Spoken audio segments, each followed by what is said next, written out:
AIMIM पड़ गई धर्म संकट में। राज्यसभा चुनाव को लेकर आरजेडी ने किया वार, तो सीमांचल को लेकर बीजेपी ने कर दिया प्रहार।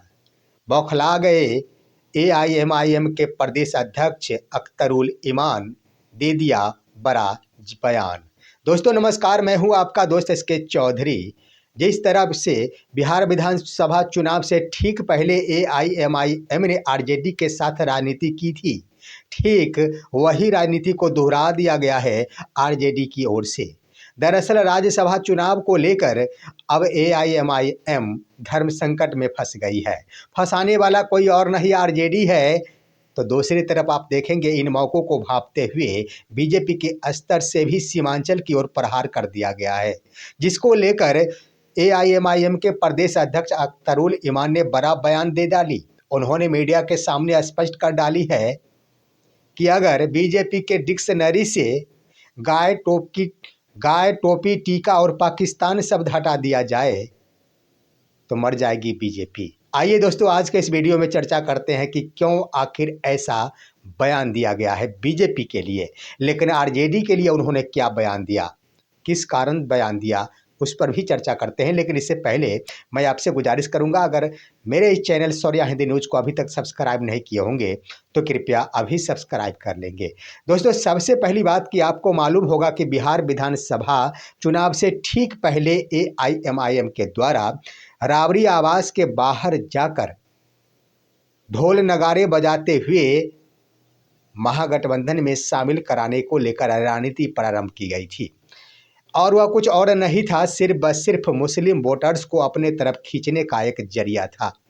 यानी मुस्लिम वोटर्स हमारे तरफ हो, इसलिए उन्होंने ढोल नगाड़े बजाते हुए दरवाज़ा खोलो तेजस्वी, राबड़ी लालू दरवाज़ा खोल, इस तरह के नारे लगा रहे थे। वो एक राजनीतिक प्रक्रिया थी, ना कि महागठबंधन में शामिल होने के लिए कोई ढोल और नगाड़ा लेकर जाते हो।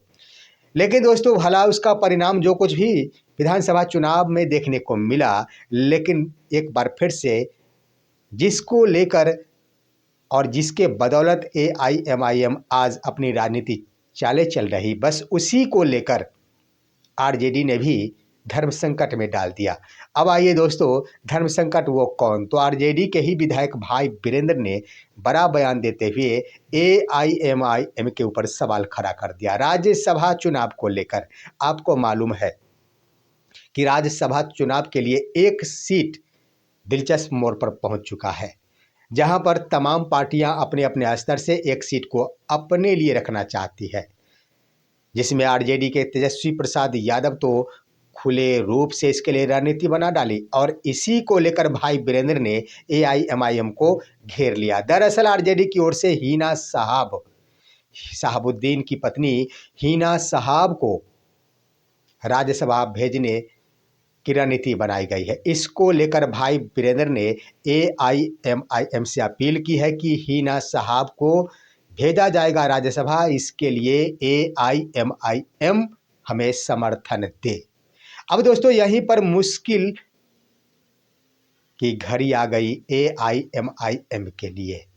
धर्म संकट में इसलिए फंस गई कि एक तरफ तो हिना शहाब मुस्लिम उम्मीदवार, दूसरी तरफ एआईएमआईएम के लिए मजबूरी बनेगी हिना शहाब को समर्थन देना। लेकिन अंदर खाने की क्या रणनीति है दोस्तों? दरअसल नीतीश कुमार को समर्थन चाहिए 3 विधायकों का, और नीतीश कुमार से आपसी मंथन, आपसी बातचीत हो गई है एआईएमआईएम की, जिसमें 3 विधायकों का समर्थन मिलते ही नीतीश कुमार के एक और राज्यसभा सीट खाते में चले जाएंगे। इसको लेकर अंदर खाने रणनीति बनाई गई है।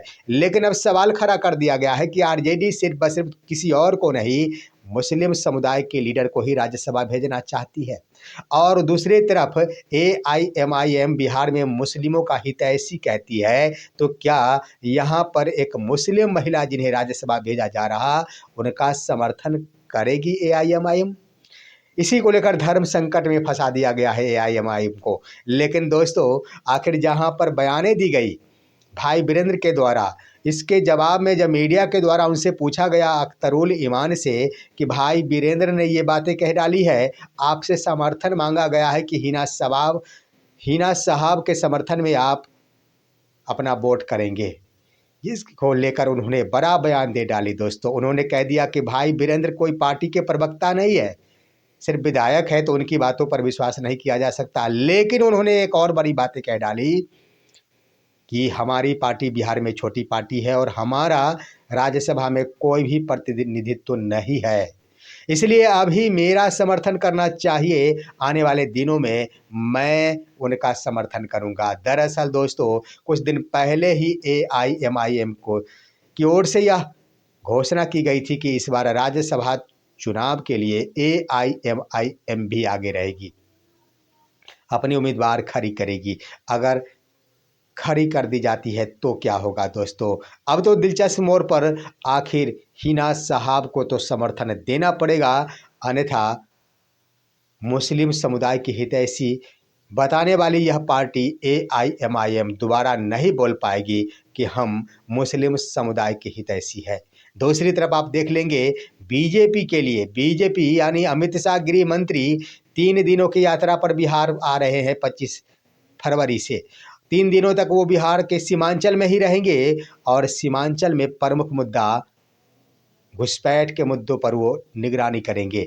दरअसल दोस्तों, सीमांचल के विकास और घुसपैठी का यह मुद्दा प्रमुखता से इस पर ध्यान केंद्रित करने हेतु अमित शाह सीमांचल के दौरे पर आ रहे हैं, यानी 25 फरवरी से ही रहेंगे, जिसको लेकर अब डर सताना शुरू हो गया AIMIM को, क्योंकि सीमांचल के बदौलत AIMIM आज बिहार में अपनी छवि बनाई है और वहीं बीजेपी के द्वारा उस सीमांचल में भी सेंधमारी करने की कोशिश की जा रही है। इसको लेकर भी बयाने अख्तरुल ईमान ने दे डाली है। अख्तरुल ईमान का कहना है कि अमित शाह को अभी नहीं, पहले से ही आना चाहिए और यहीं रहना चाहिए, गृह मंत्री है, हम तो आशा करते हैं। लेकिन उन्होंने कह डाली है कि घुसपैठ की बातें करते हैं तो 14 वर्षों से वो सरकार में है, तो आखिर घुसपैठ यानी घुसपैठी करने वालों पर अभी तक बंदिश क्यों नहीं लगाई, अभी तक सरकार विफल क्यों रही, जिसको लेकर उन्होंने कही है कि आप आइए, सीमांचल में आइए। हमारा सीमांचल क्षेत्र बांग्लादेश और नेपाल से जुड़ा हुआ है और इस दोनों ही सटे हुए सीमाओं पर निगरानी रखना और साथ ही साथ घुसपैठ पर रोक लगाना सरकार की जिम्मेदारी बनती है। और ऊपर से अपनी जिम्मेदारी को नहीं निभाते हुए बस सीमांचल में मुस्लिम समुदाय के वोटर्स के ऊपर ही प्रहार किया जाता है, जिसको लेकर उन्होंने बड़ी बातें कह डाली है कि सिर्फ व सिर्फ बीजेपी के द्वारा राजनीतिक चालें चली जाती है। और उन्होंने आरोप लगाया कि बीजेपी अगर जीवित है तो कुछ शब्दों के कारण, उन्होंने कह दिया कि बीजेपी के शब्दकोश से अगर गाय, टोपी, टीका, हिंदुस्तान, पाकिस्तान और कब्रिस्तान ये शब्द अगर हटा दिए जाएंगे, ये शब्द अगर हटा दिए जाते हैं तो जिस तरह से बिना पानी के मछली तड़प तड़प कर मर जाती है, ठीक उसी तरह बीजेपी भी मर जाएगी। यानी बड़ा आरोप उन्होंने लगा डाली कि कुछ शब्द जैसे गाय शब्द, टीका शब्द, टोपी शब्द, हिंदुस्तान शब्द, पाकिस्तान शब्द और कब्रिस्तान शब्द, इतने शब्दों का इस्तेमाल करना बीजेपी छोड़ दे, बीजेपी का जनाधार समाप्त हो जाएगा। बिहार में ही नहीं, पूरे देश भर में उनका कहना था। बड़ा शब्द का प्रयोग किया उन्होंने और जरूर बीजेपी को घेरने की कोशिश की गई है। एक तरफ जहां अमित शाह जा रहे हैं सीमांचल में, सिर्फ बस सिर्फ एक छोटा सा क्षेत्र बिहार का, वो क्षेत्र सीमांचल की राजनीति करने के लिए, वहीं पर अख्तरुल ईमान ने देश भर की राजनीति को प्रभावित करने की कोशिश जरूर की है। इस पर आप क्या कहेंगे? अपनी राय कमेंट के माध्यम से दीजिए। हमारे इस वीडियो को ज़्यादा से ज़्यादा लाइक और शेयर कीजिए और आप दीजिए अपने दोस्त को इजाज़त। हम फिर मिलेंगे आपसे अगले वीडियो में, तब तक के लिए नमस्कार।